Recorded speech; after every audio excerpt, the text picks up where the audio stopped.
नमस्कार प्यारे बच्चों, आज हम करेंगे अपनी ड्यूई की वर्कशीट 31 जो आपके चैप्टर गति से ली गई है। और बेटे आज हम पढ़ेंगे त्वरण। ज्ञान पूछता है जिज्ञासा दीदी से, हम वेग में समय के साथ हो रहे बदलाव को कैसे ज्ञात कर सकते हैं। मतलब जिस प्रकार समय के साथ साथ अगर वेग में परिवर्तन आता है तो उसको हम किस प्रकार ज्ञात करेंगे। तो जिज्ञासा दीदी उसे बताती हैं कि एक समान गति से चलने वाली वस्तु के वेग में समय के साथ कोई बदलाव नहीं होता, पर असमान गति में जैसे सड़क पर ट्रैफिक में चलती हुई कार का वेग जो है वो बदलता रहता है। कभी वह तेज़ होती है, कभी वह धीरे होती है। तो ये क्या है, ये एक असमान गति है। जबकि एक समान गति से अगर कोई भी वस्तु चल रही है तो उसके वेग में कोई भी परिवर्तन नहीं होगा। ठीक है, लेकिन अगर आप गाड़ी स्कूटी अगर आप ट्रैफिक में चला रहे हो तो बेटे कभी आपकी ट्रैफिक की वजह से ट्रैफिक ज़्यादा हो जाएगा तो स्कूटी या गाड़ी धीरे हो जाएगी, कभी तेज़ हो जाएगी। तो ये क्या है, असमान गति है। तो असमान गति में जैसे सड़क पर ट्रैफिक में चलती हुई कार है या स्कूटी है, उसका वेग समय के साथ क्या होता रहता है, बदलता रहता है। वेग में समय के साथ हो रहे इस बदलाव को हम एक भौतिक राशि से व्यक्त करते हैं जिसे हम क्या कहते हैं, त्वरण। जिसको हम ए, त्वरण को हम किसके द्वारा दर्शाते हैं, ए के द्वारा। ठीक है, तो जिसे हम ए के द्वारा व्यक्त करते हैं। किसी वस्तु, अब त्वरण की क्या परिभाषा होगी, यह है किसी वस्तु के प्रति इकाई समय में वेग में परिवर्तन की माप को क्या कहते हैं, त्वरण कहते हैं। मतलब किसी वस्तु के प्रति इकाई समय में वेग के परिवर्तन को, ठीक है, जो भी उसके वेग में परिवर्तन आ रहा है समय के साथ, उसको हम क्या कहेंगे, त्वरण। और इसे किस प्रकार व्यक्त किया जाता है, देखिए त्वरण, त्वरण को हम किस प्रकार लिखते हैं, वेग में परिवर्तन डिवाइडेड बाय लिया गया समय। यदि वेग में परिवर्तन जो है वह अंतिम समय, अंतिम वेग माइनस प्रारंभिक वेग है। मतलब हमें वेग में बेटा त्वरण निकालते हुए हमें वेग में परिवर्तन में किस चीज़ का ध्यान रखना है, वेग में परिवर्तन कैसे निकालेंगे, अंतिम वेग जो उसका फाइनल होगा, अंतिम वेग माइनस इनिशियल वेग, स्टार्टिंग वाला प्रारंभिक वेग, अंतिम वेग माइनस प्रारंभिक वेग डिवाइडेड बाय टाइम।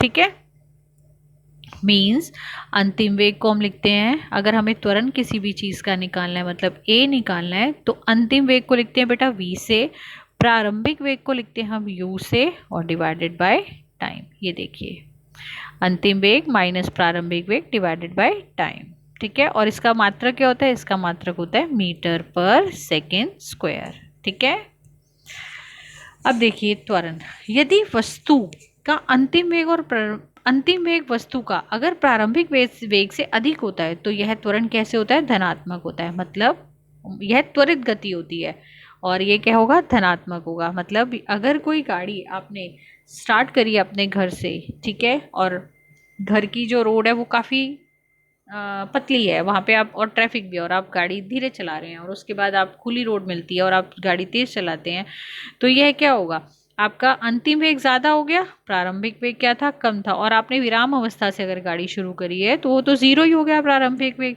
तो अंतिम वेग क्या हो जाएगा बेटा, इसमें अंतिम वेग अगर हम माइनस करेंगे तो धनात्मक आएगा। तो यह कौन सी गति होती है, त्वरित गति। और जो अंतिम वेग अगर कम होगा और प्रारंभिक वेग ज़्यादा होगा तो वह कौन सी गति कहलाएगी, वह ऋणात्मक होगा। ठीक है, जब आप माइनस करोगे तो ऋणात्मक होगा, और वह क्या कहलाता है, मंदन। इसका उदाहरण आप रेड लाइट, मान लो आप गाड़ी तेजी से चलाते आ रहे हो, आगे आगे रेड लाइट, रेड लाइट पे आपने गाड़ी रोक दी, ठीक है, तो क्या हुआ, आप तेजी से आ रहे थे लेकिन गाड़ी रोकी, विराम अवस्था में आ गए। अब क्या था, अंतिम क्या हो गया, अंतिम वेग ज़ीरो हो गया और प्रारंभिक वेग जब आपकी कुछ स्पीड थी, तो इस केस में क्या हो जाएगा बेटा, इस केस में आपका त्वरण क्या कहलाएगा, मंदन कहलाएगा, और वह क्या किस उसमें होगा, ऋणात्मक होगा। उदाहरण के लिए देखो आपको दे रखा है, एक रुकी हुई बस के चलने पर 2 सेकंड में 5 मीटर पर सेकंड के वेग का वेग प्रति वेग और गति प्राप्त कर लेती है, इसका त्वरण क्या होगा। देखो बेटा, वस्तु क्या थी, बस क्या थी, रुकी हुई थी, तो उसका प्रारंभिक वेग क्या हो गया, 0। फिर उसका जो स्टार्ट, फिर उसे जब स्टार्ट किया चलना, कितनी उसने पकड़ ली, 5 मीटर पर सेकंड की गति उसने पकड़ ली, कितने टाइम में, 2 सेकंड में। ठीक है, तो अब आप इसको सॉल्व करोगे तो कैसे करेंगे हम, त्वरण हमें पता है क्या होता है, v minus you divided by t। v कितना है 5 minus you divided by time कितना है 2, मतलब 5 डिवाइडेड बाय 2 कितना आ जाएगा मेरे पास में 2.5। ठीक है, और 2.5 और इसका मात्रक क्या लगाएंगे, इसका मात्रक लगाएंगे 2.5 मीटर पर सेकेंड स्क्वायर। ठीक है, नेक्स्ट देखिए बच्चे, ये अब आपको ग्राफ द्वारा दर्शाया गया है। ठीक है, देखिए किसी वस्तु के त्वरण को वेग समय ग्राफ में निरूपित किया जाता है। इससे पहले वाली वर्कशीट में बेटा हमने पढ़ा था दूरी समय ग्राफ। ठीक है, जो चाल को निरूपित करता है। ठीक है, यह आपके त्वरण को निरूपित कर रहा है, जिसे हम वेग समय ग्राफ कहते हैं। देखिए पहला जो वेग है, यह देखिए समय जिस जिस जिस जिस जैसे जैसे समय बढ़ रहा है वैसे वैसे इसकी गति भी क्या हो रही है, बढ़ रही है। 4 से फिर ये 8, फिर 12, 16, 20, तो ये एक समान गति का जो है वो ग्राफ है। ठीक है, त्वरण भी एक समान हो सकता है और असमान भी हो सकता है। ठीक है, तो ये आपका एक समान गति से बढ़ रहा है ये। ठीक है, तो ये क्या है, त्वरण है। ठीक है, यदि एक वस्तु सरल रेखा में चलती है और उसका वेग समान रहता है, समान समय अंतराल में समान रूप से घटता या बढ़ता है, तो वह एक समान त्वरण कहलाता है। ठीक है, और जैसे एक गिरता हुआ पत्थर जिसका वेग लगातार क्या होता है, बढ़ता चला जाता है, तो वह क्या है, त्वरित है। वह पत्थर जो है त्वरित गति में है। ठीक है, तो क्या है, वो त्वरण है। और उसका ग्राफ कैसा आता है, सरल रेखीय ग्राफ आता है बेटा। ठीक है, और यदि किसी वस्तु का वेग असमान रूप से घटता या बढ़ता है, तो वह क्या कहलाता है, असमान त्वरण कहलाता है। और यह लंबी दूरी में अगर कार चल रही हो तो वह हमेशा किस में चलेगी, जैसे कि आपको पहले ही बताया, ट्रैफिक में अगर कार चल रही है तो कैसी चलेगी, असमान गति में चलेगी। ठीक है, और उसका ग्राफ कैसा होता है, इसको हम सिग्मोइड ग्राफ कहते हैं। ठीक है, तो बेटा ये थी आज की आपकी वर्कशीट। और चलिए अब हम कर लेते हैं इसके जो ये प्रश्न, अभ्यास के प्रश्न हैं, ये कर लेते हैं बेटा।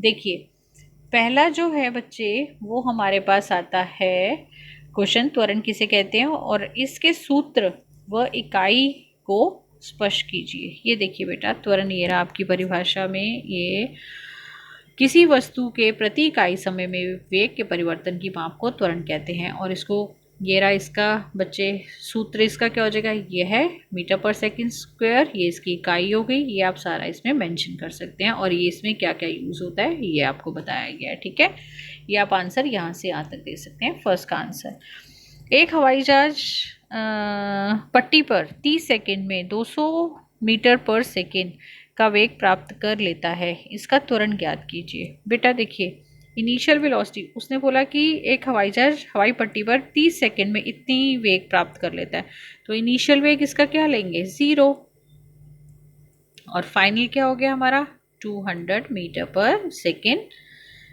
Sorry per metre second. ठीक है, I will repeat, u is equal to 0 metre per second, विराम मतलब विराम अवस्था में हवाई जहाज स्टार्ट हो रहा है, और v कितना है हमारा 200 मीटर पर सेकंड। ठीक है, और बच्चे त्वरण निकालना है, टाइम कितना दे रखा है 30 सेकंड। ठीक है, अब हमने क्या किया, त्वरण हमें पता है किसके इक्वल होता है, v minus u upon T. तो क्या आ गया बेटा हमारे पास में, v कितना है 200 माइनस 0 डिवाइडेड बाय 30, कितना आ गया 200 डिवाइडेड बाय 30, 0 से 0 कैंसिल। अब आप इसको डिवाइड करोगे तो it seems to be out 18.67 metre per second square. ठीक है, ये बेटा आपका निकल आया त्वरण। नेक्स्ट क्वेश्चन देखिए बच्चे, एक समान और असमान त्वरण को वेग समय ग्राफ द्वारा स्पष्ट कीजिए। बेटा एक समान त्वरण आपका ये रहा, ठीक है, और असमान त्वरण के वेग को ये रहा बच्चे आपका, ये दोनों आप बना सकते हैं। ठीक है,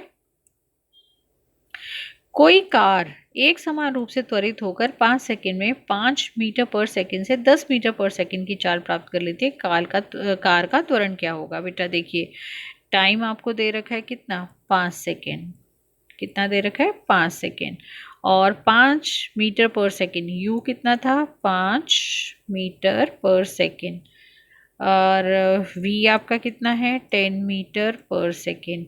तो चाल प्राप्त कर लेती है, तो आपको त्वरण निकालना है। a is equal to v minus u upon t. v कितना है बच्चे हमारा? v है 10 माइनस 5 डिवाइडेड बाई 5, तो 5 डिवाइडेड बाई 5 1, तो कितना आ गया? 1 मीटर पर सेकेंड स्क्वायर। ठीक है, तो ये थी बच्चे आज की आपकी वर्कशीट। बहुत ही आसान है, बहुत ही आसान न्यूमेरिकल्स हैं। फटाफट अपना वर्कशीट कंप्लीट कीजिए, अपने टीचर्स को सबमिट करिए और इसी तरह पढ़ते रहिए अच्छे बच्चों की तरह। और वीडियो को लाइक करिए, शेयर करिए और सब्सक्राइब करिए जिन बच्चों ने अभी नहीं किया। ओके बेटा, टेक केयर, बाय बाय।